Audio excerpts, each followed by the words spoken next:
hijo de Jacob, ¿verdad? Y en ese momento él tiene algunos sueños, ¿sí?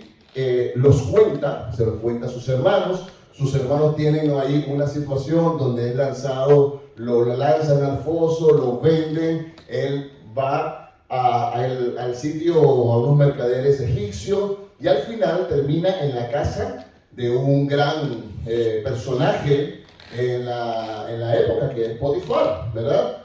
Y estando él en la casa de Potifar, que era el encargado, el administrador, el que hacía todas las cosas, Potifar le dice: te encargo todo lo que hay aquí en mi casa, pero lo único que no puedes tocar, o lo único que no puedes ver, es a mi esposa, ¿verdad? Pero doña Poti, ¿verdad?, era muy tremenda, ¿sí? Y vamos a ver lo que pasa, ¿verdad? En el Génesis 39, 11, 18, dice así: cierto día, sin embargo, José entró a hacer su trabajo, muy diligente José, ¿sí? Y no había más nadie allí.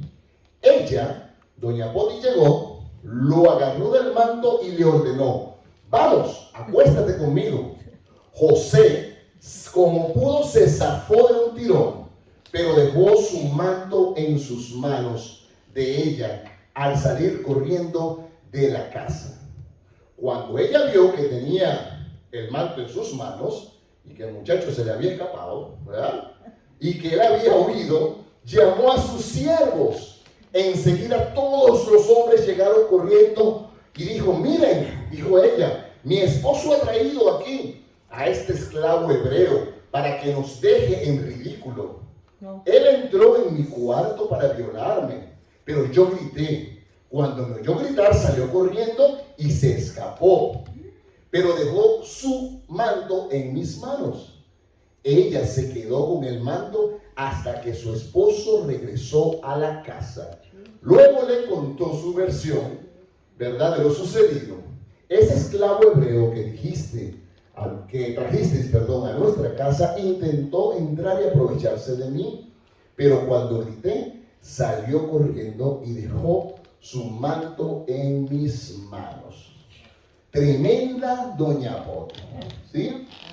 Injuriosa, mentirosa, ¿sí? Ella simplemente tenía algo en mente, ¿verdad?, desde el principio que José llegó a su casa, y era que simplemente José cayera en la tentación o cayera en el pecado. Pero José, vemos que él se mantuvo firme, ¿verdad?, y lo que él hizo fue huir, ¿sí? Hay algo bien interesante que quiero que podamos ver aquí, que quiero un paréntesis allí. ¿Qué le quedó en la mano a doña Poti?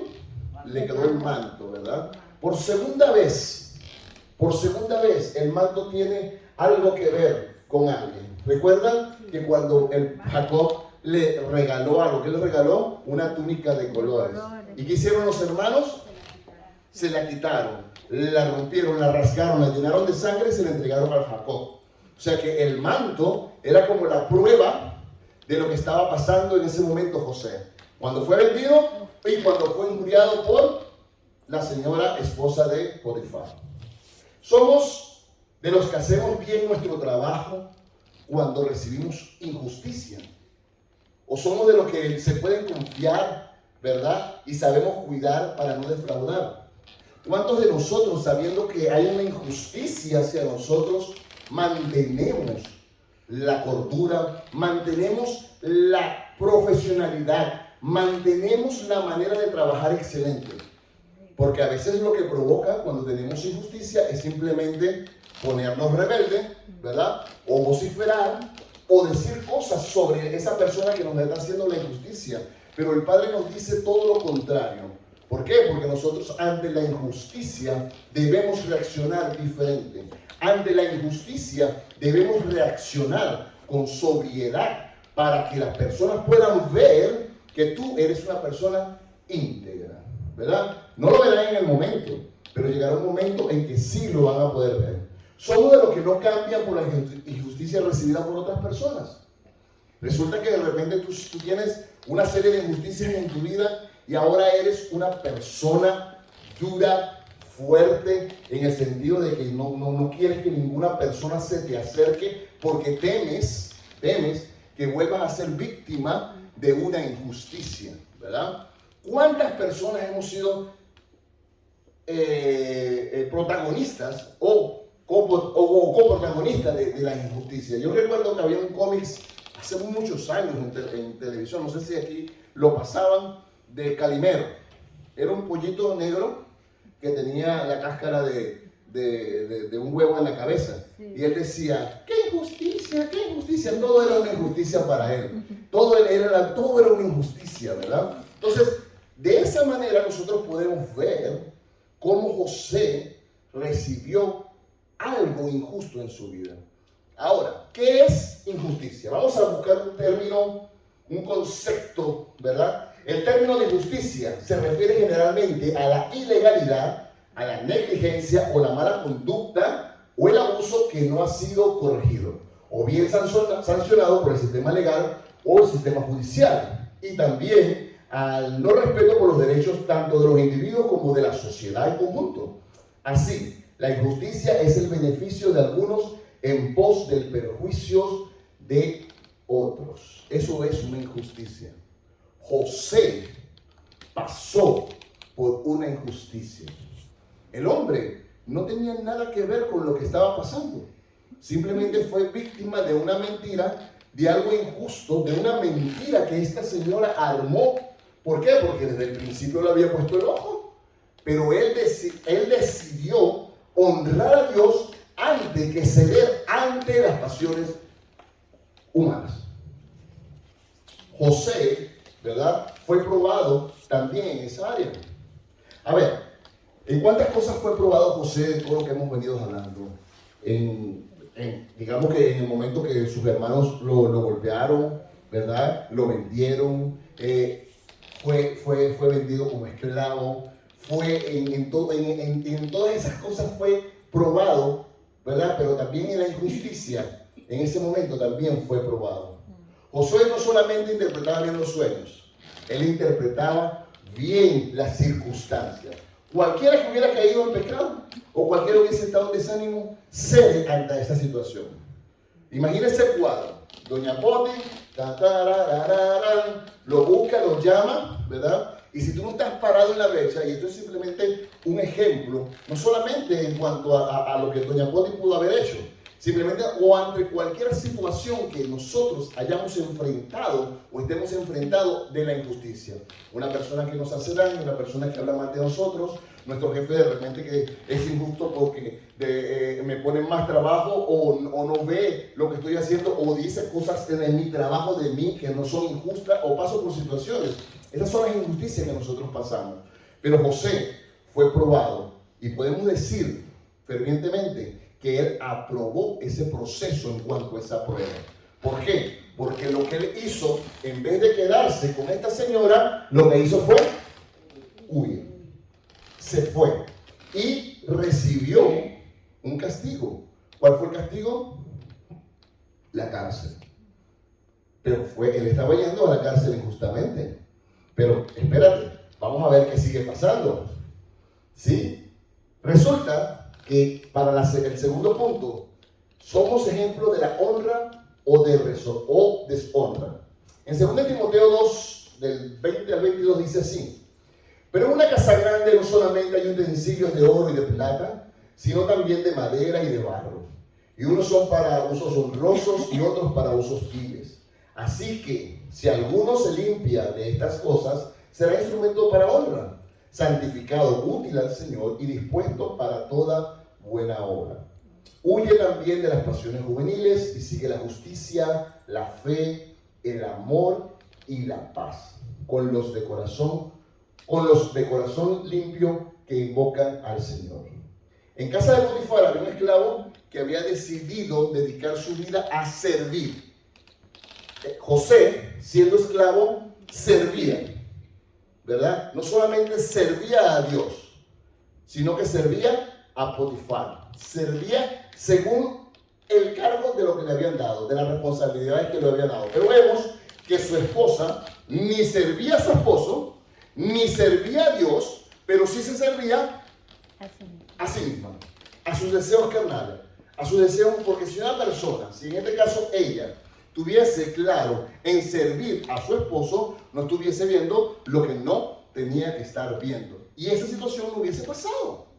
Pero José decidió mantener su mirada hacia lo eterno y no hacia lo temporal. Porque él sabía que si él cometía esta situación con la esposa de Potifar, iba a deshonrar primeramente a Dios. Y en segundo lugar iba a deshonrar a su amo terrenal. De esa manera, él era tan cuerdo, tan recto, que su pensamiento lo mantuvo. Y en ese momento lo que hizo fue huir ante esa situación. Sigamos nosotros algo bien importante. Timoteo nos dice que debemos seguir la justicia. Debemos seguir la fe, el amor y la paz. Si tú sigues la justicia, ¿verdad? Y eres justo ante todas las cosas, ante todas las situaciones, vas a tener recompensa. ¿Qué recompensa vas a tener? Vas a tener la recompensa de ser puesto en posiciones importantes, en posiciones de lealtad, ¿verdad? Cuando tú eres, o cuando tú sigues estas cuatro cosas que le dije, la justicia, el amor y la paz, y también nos dice algo importante, que debemos seguir a las personas de corazón limpio. Usted dirá, ¿cómo yo voy a reconocer una persona de corazón limpio? Porque simplemente nosotros tenemos visión rayos X para ver el corazón a las personas. Sería genial, ¿verdad? Que podamos ver el corazón a las personas. Pero hay una manera en que nosotros podamos saber si una persona tiene un corazón limpio o no. Es fácil, es sencillo. Vámonos al fruto. Si usted ve que la persona siempre está haciendo injusticia, que la persona siempre está diciendo con su boca cosas que no son, o que la persona simplemente dirige su mirada hacia otras cosas, esa persona no tiene un corazón limpio. Esa persona está llena de odio. Y Satanás, ¿verdad?, coloca esa semilla en la persona. ¿Para qué? ¿Para qué? Para que su corazón siempre esté totalmente a oscura, totalmente en tiniebla. Pero ¿cómo tú sabes que tienes un corazón limpio? Cuando simplemente con el fruto del Espíritu Santo las personas van a empezar a ver. Vas a tener amor, vas a tener bondad, vas a tener misericordia, vas a tener sabiduría, vas a tener fe, etcétera, etcétera, etcétera. Es la manera en que nosotros podemos identificar quién tiene un corazón limpio. Nosotros somos humanos, sí. Cometemos errores, sí. Pero nosotros tenemos a aquel que nos justifica. Y yo no he visto nunca al enemigo que se ha justificado delante del Padre. Yo nunca he visto una persona que tiene un corazón sucio que se ha justificado delante del Padre. Pero el que tiene corazón limpio puede ir abiertamente ante la presencia y decirle: Señor, he pasado por esa situación o hice esta situación, perdóname. ¿Por qué? Porque el enemigo y sus secuaces nunca van a confesar que Jesús es el Señor. Pero lo que sí tenemos un corazón limpio, podemos confesar que Jesús es el Señor, ¿verdad? Y podemos ver, ¿verdad? Y podemos actuar y podemos tener la seguridad de que nuestro corazón está limpio. Así como decía David: crea en mí, oh Dios, un corazón nuevo, un corazón recto, un corazón limpio. Crea en mí. Cuando él se crea, o sea, de hacer, porque por naturaleza el ser humano lamentablemente busca siempre la parte oscura por naturaleza, pero Jesús nos endereza o nos lleva a ese bienestar. Amén. Hay algo bien importante que pasó.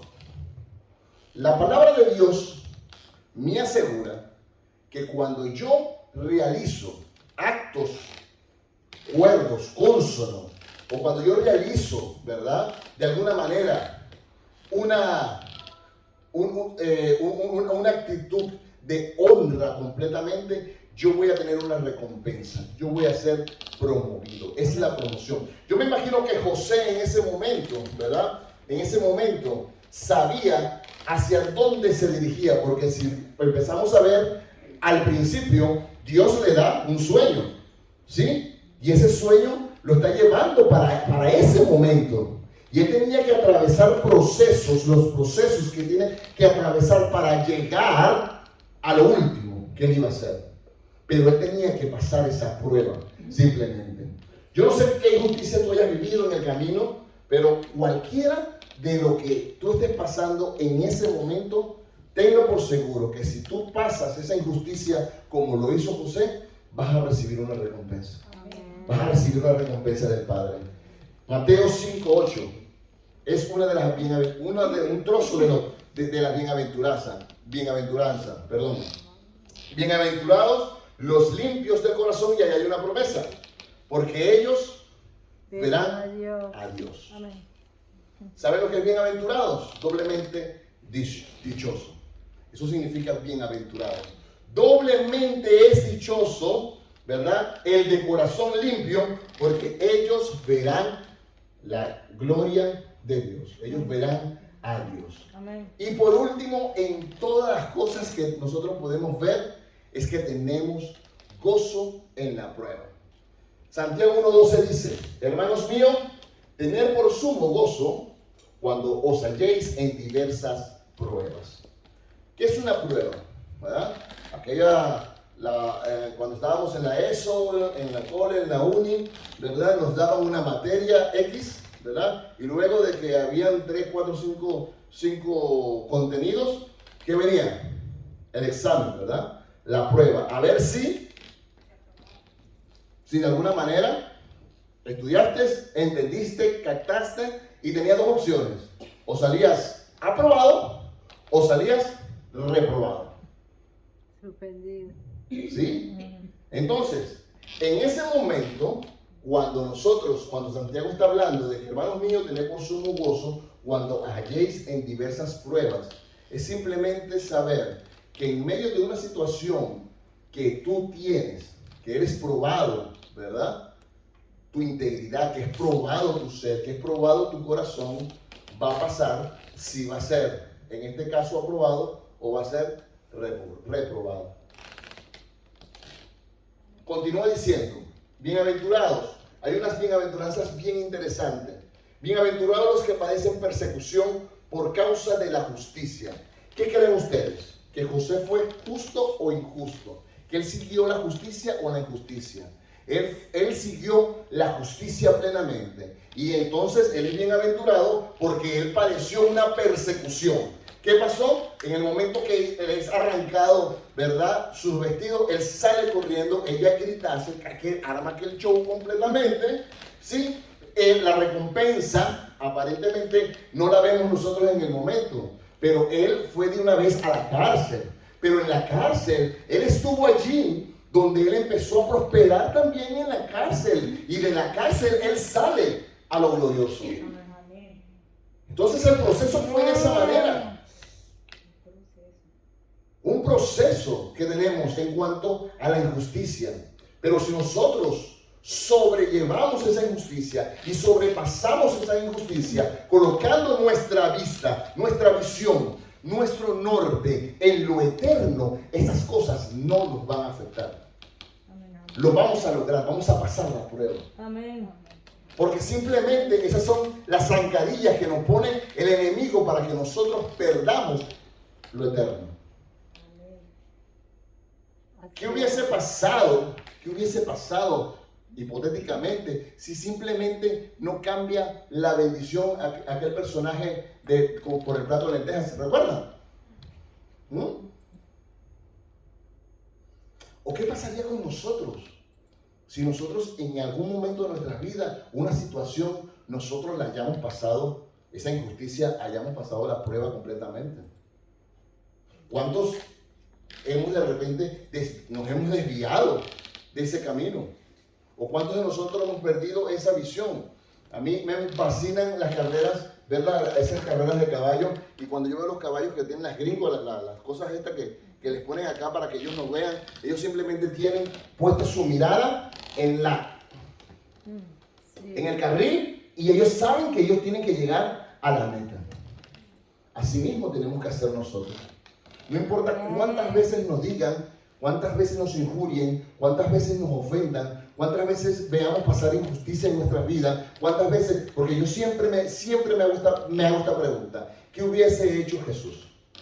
Si Jesús, ¿verdad?, padeció. Recuerden que Jesús fue 100% Dios, pero fue 100% hombre también. Así que Él sabe lo que nosotros padecemos, Él sabe lo que nosotros sentimos, Él sabe que aquí en la tierra, ¿verdad? Él nos dejó, ¿verdad? Y pronto nos buscará para ir a reinar con Él eternamente, pero en ese momento sabemos que nosotros vamos a tener aflicción. En el mundo tendréis aflicción, pero no teman, yo he vencido al mundo, dice Jesús. Bienaventurados los que sois cuando por mi causa os vituperen y os persigan y digan toda clase de mal contra vosotros mintiendo.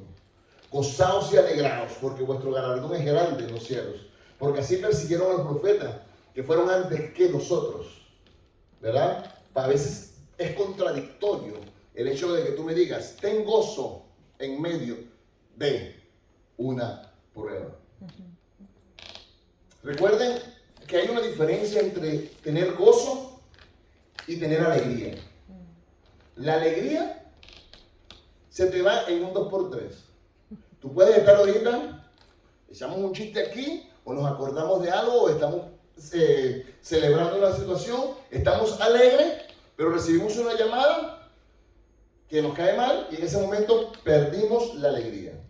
Como decimos nosotros coloquialmente, se nos echó a perder la fiesta. ¿Sí? Pero el gozo es diferente. ¿Por qué? El gozo es fruto del Espíritu Santo. Y si tú tienes gozo, quiere decir que ese gozo va a ser perpetuo, que ese gozo va a ser permanente, que ese gozo no te lo va a quitar nada, que ese gozo no te lo va a quitar la circunstancia, no te lo va a quitar nada, ni nadie te lo va a quitar. Es cuando tú tienes el gozo y cuando tú estás claro de que ese gozo proviene de Dios y no proviene de las circunstancias, es algo que tú vas a empezar a hacer o a decir o a incluso hasta proyectar en tu vida completamente. Porque José estuvo claro en algo. Señores, José sabía a dónde iba a ir. Y José fue el segundo después, en lo grande, en Egipto. Después del faraón venía José. Pero todo lo que tuvo que pasar José, manteniendo esa rectitud, ¿verdad? Y probado en varias circunstancias, fue probado también en la injusticia. Así que si tú estás pasando por un momento de injusticia hoy en tu vida, recuerda algo. Recuerda que tu galardón proviene de Dios. Amén. Recuerda que vas a ser bienaventurado cuando empiecen a vituperarte, a decir falsas cosas de ti, cuando empiecen a seguirte, porque tú vas a mantener clara la justicia de Dios en tu vida. Amén. Y esas cosas injustas que empiezan a pasarte, ¿verdad? Fácilmente las vas a desechar. Amén. Porque tu visión va a estar en lo eterno. Por eso Pablo lo dice: poned nuestra vista en las cosas de arriba, no en las cosas de abajo, no en las cosas terrenales, porque esto es provisional. Esto es algo que simplemente es temporal. Nosotros tenemos vida eterna con Jesús. Simplemente que estamos haciendo un stop, ¿verdad? Una parada aquí en la tierra, ¿verdad? Aquí en esta circunstancia, estamos haciendo una parada. Pero nuestro galardón es eterno. Eso me lo dice la Biblia. Y si no me crees, lee la Biblia. Me dice que yo voy a reinar con Él. Me dice que yo voy a estar en el cielo. Me dice que yo voy a ver calles de oro, más de cristal. Que yo voy a tener mansiones, porque Él lo dijo. Me voy a prepararles casa. Me voy a prepararles un lugar a vosotros. Pero para yo llegar a ese sitio, yo debo de mantenerme firme. Debo de mantenerme firme ante las cosas. Nosotros tenemos que decidir si queremos ser bienaventurados o queremos ser desafortunados. Y ser desafortunados, lamentablemente y crudamente se lo puedo decir con propiedad, es cuando yo dejo que el enemigo gobierne mis sentimientos, que el enemigo controle mi mente, que el enemigo me haga perder la percepción y la visión de lo que yo soy, de lo que soy llamado como hijo de Dios. Así como lo dice en su palabra, Nosotros somos cabeza, no somos cola. Amén. Nosotros vamos a lo eterno, no a lo temporal. Yo no puedo coincidir como personas que conocen la verdad, que conocen la palabra, que conocen a Dios, puedan vivir una vida en deterioro continuo. Pero no le echen la culpa, no le echen la culpa a Dios, o no le echen la culpa solamente al enemigo. Resulta que hay cosas que tú haces, ¿verdad? Como no seguir la justicia, por ejemplo, ¿verdad? Como no soportar las pruebas, que hace que eso te desvíe del camino. Yo nací en un hogar cristiano, o sea, vengo yendo a una iglesia desde los 8 años de edad, completamente. Desde bebé me llevaron a los 8 años, a los 12 años acepté a Jesús como mi único y suficiente Salvador. Amén. Pero durante mucho tiempo, ¿verdad? Yo he escuchado palabra. Pero ¿qué pasó cuando yo empecé a crecer y cuando ya empecé a ser adolescente? Trabajaba en la iglesia, era maestro de escuela dominical, también estaba en alabanza un poquito, estaba sirviendo en el Señor, fui creciendo, ¿verdad? Me fui, estudiaba, fui a la universidad y en la universidad me eché a perder. Con todo ese conocimiento que tenía, yo puse mi vista en otras cosas. Y empecé yo a conocer cosas, a hacer cosas, a deteriorar mi vida completamente. Y no le voy a echar la culpa al enemigo, porque la culpa y la responsabilidad fue mía, porque yo sabía cuál era lo bueno y cuál era lo malo. Yo sabía si iba a ser bienaventurado o iba a ser desafortunado. Y lamentablemente yo decidí ser desafortunado. Y empecé a caminar. Allá estaba la meta y yo empecé a hacer esto. Allá estaba la meta. Allá estaba la meta y empezaba a desviarme. En todo momento me desviaba. Pero siempre había algo y había alguien. Mira, porque yo te voy a decir una cosa. Cuando tú eres hijo de Dios, no hay lugar en donde tú puedas esconderte, porque en ese momento va a llegar una palabra a tu vida. Amén. En el año 97, descarriadísimo, perdido yo, me sale un trabajo para Bogotá. Yo me voy a Bogotá, Venezuela, Bogotá, tranquilo en el avión, llegué al aeropuerto, paré un taxi y le dije al Señor, por favor, llévenme a la carrera 100, a las 100 con la 105. Recuerdo yo que trabajaba allí. Y en el trayecto, el Señor empieza a caer granizo.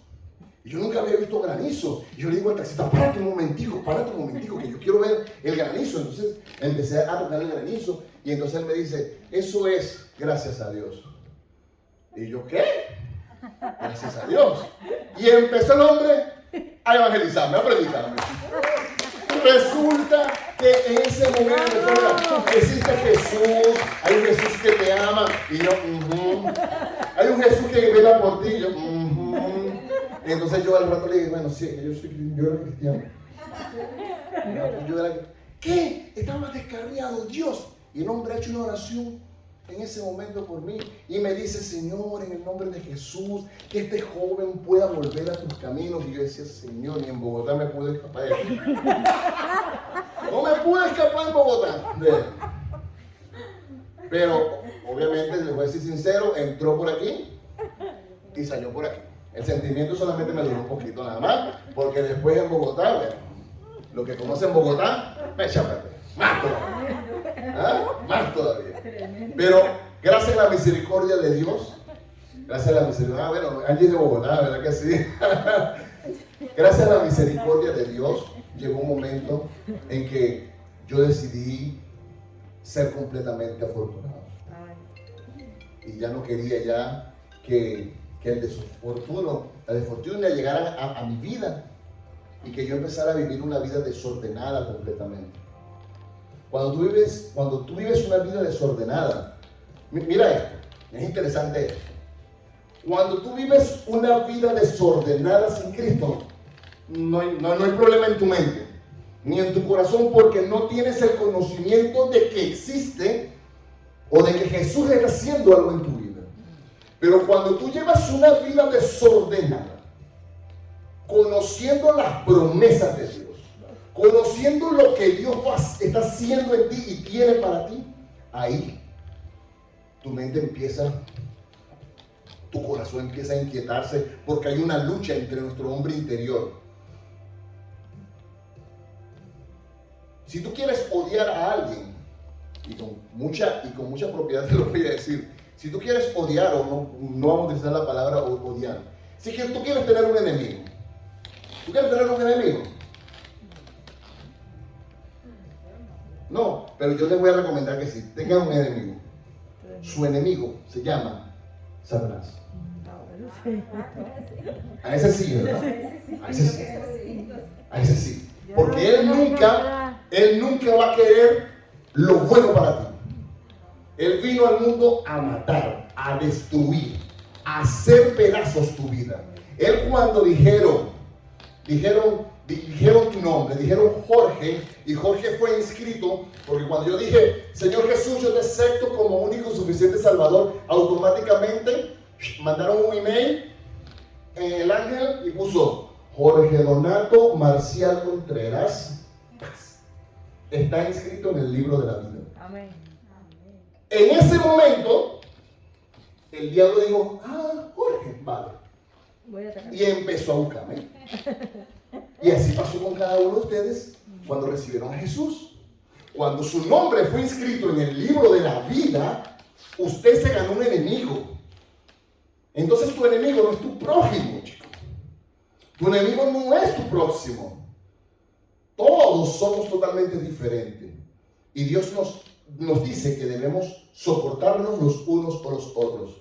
Pero yo nunca en la Biblia he leído que tenemos que soportar al enemigo. Más bien dice, huyan de él. Amén. Resistan a él. Eso me dice la palabra del Amén. Señor. Amén. Pero yo debo estar claro en que si yo quiero ser bienaventurado, debo mantener mi visión ante las injusticias, mi visión hacia lo eterno, no en lo circunstancial. Amén.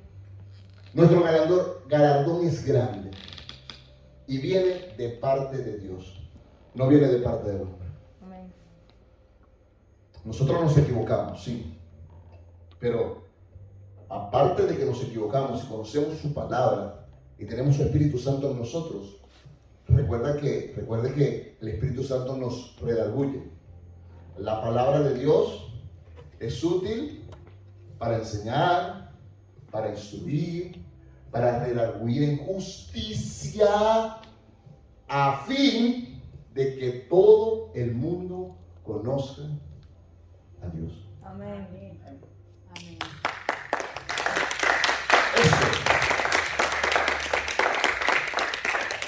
Eso es lo que debemos realizar, lo que debemos hacer. Mantener